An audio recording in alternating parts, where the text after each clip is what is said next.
নমস্কার বন্ধুরা, আমার চ্যানেলে আপনাদের স্বাগত জানাই। আজকে আমি আপনাদের বানিয়ে দেখাবো সোয়াবিনের কাটলেট। তার জন্য আমি গ্যাসের মধ্যে গরম জল বসিয়েছিলাম। জলটা ভালো মতন গরম হয়ে গেছে। আমি 1 বাটি সোয়াবিন দিয়ে দিলাম, দিয়ে ওটাকে ভালো করে সেদ্ধ করে নেব। এবার ওটা ভালো করে সেদ্ধ করে নিয়েছি, নিয়ে জল ঝরিয়ে ঠান্ডা করতে দিয়েছিলাম। এবার ঠান্ডা হয়ে গেছে, হাতে করে চিপে মিক্সি জারের মধ্যে দিয়ে পেস্ট করে নিয়েছি। এদিকে আলুটাকেও আমি আগে থেকে সেদ্ধ করে রেখেছিলাম, সেদ্ধ করে খোলা ছাড়িয়ে রেখে দিয়েছি। এবার ওর মধ্যে মশলা দিলাম, আদা পেস্ট, কাঁচা লঙ্কা আর ধনেপাতা, স্বাদ মতো নুন আর 2 চামচ বিস্কুটের গুঁড়ো দিলাম। দিয়ে ভালো করে মেখে নেব। মেখে একটা টাইট ডো বানিয়ে নেব।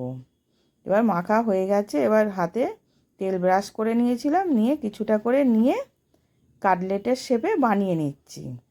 এবার এরকম করে আমি সবগুলো বানিয়ে নেব। এবার সবগুলো বানানো হয়ে গেছে। এবার একটা বাটির মধ্যে কর্নফ্লাওয়ার দিলাম, নুন দিলাম আর জল দিলাম, দিয়ে একটা ব্যাটার গুলে নিচ্ছি। এবার ব্যাটারটা গোলা হয়ে গেছে। এবার আমি রেখে দিলাম। এবার বিস্কুটের গুঁড়ো, ওর মধ্যে গোলমরিচ আর স্বাদ মতো নুন দিয়ে ওটাকেও ভালো করে মিশিয়ে নিলাম। মিশিয়ে এবার কাটলেটটা প্রথমে কর্নফ্লাওয়ারে ডুবিয়ে নিলাম, নিয়ে এবার বিস্কুটের গুঁড়োতে কোট করে নিচ্ছি।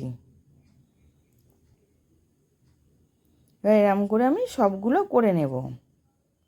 আর একটা দেখাচ্ছি, কর্নফ্লাওয়ারে ডুবিয়ে এবার বিস্কুটের গুঁড়োতে কোট করে নিলাম।